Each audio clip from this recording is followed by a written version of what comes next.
আগা কেটে ডাল কেটে বুনিলাম চারা, ফুলও নাই ফলও নাই, শুধুই পাতায় ভরা। বলুন তো এটা কি হবে? আগা কেটে ডাল কেটে বুনিলাম চারা, ফুল নাই ফলও নাই, পাতাতেই ভরা। স্যার, এটা পান হবে স্যার।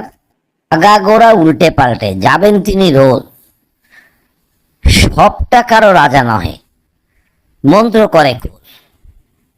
বলুন তো কি হবে এটা? খুবই কঠিন প্রশ্ন স্যার। আগা গোড়া উল্টে পাল্টে যাবেন তিনি রোজ, সবটা কারো রাজা নহে, মন্ত্র করে খোঁজ। এটা এটা কি হতে পারে স্যার? এটা হবে নিয়তি স্যার। গুড। সোজা একটা প্রশ্ন ধরছি, তাহলে উত্তর দেন। আগা গোড়া কাটা মাথার জন্য সৃষ্টি। বলুন তো এটা কি হবে? আগা গোড়া কাটা মাথার জন্য সৃষ্টি, অথচ আমি জানি আগা গোড়া কাটা চুলের জন্য সৃষ্টি। ওই একই জিনিস স্যার ঘুরিয়ে বলেছেন। স্যার এটা হবে চিরুনি স্যার। খুব মজার প্রশ্ন এবং সোজা, উত্তর দিন দেখি।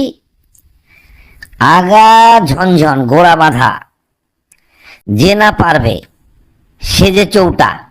বলুন তো কি হবে এটা? স্যার মনে হচ্ছে সব উল্টে পাল্টে দিচ্ছে। আগা ঝনঝন গোড়া বাঁধা, যে না পারিবে সে যে চৌটা। স্যার এটা ঝাড়ু হবে স্যার। সঠিক।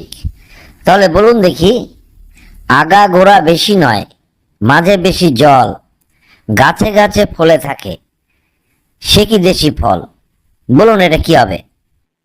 আগা গোড়া বেশি নয়, মাঝে বেশি জল, গাছে গাছে ফলে থাকে, সে কি দেশি ফল? এটা তো ফুল হবে, কদম তো ফল হয় না। স্যার এটা কদম স্যার।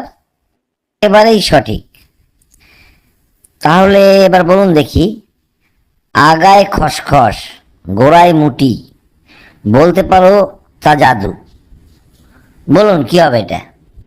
আগায় খসখস গোড়ায় মুটি, বলতে পারো কি তা জাদু। কি হবে?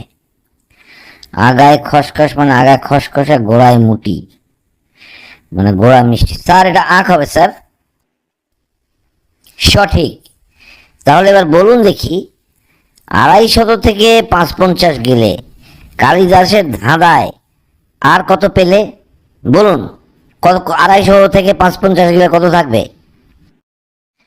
250 থেকে 550 গেলে কালিদাসের ধাঁধায় কয় আর কত পেলে? কত থাকবে? এ এক জটিল প্রশ্ন স্যার ধরেছেন। 250 থেকে 550 গেলে তাহলে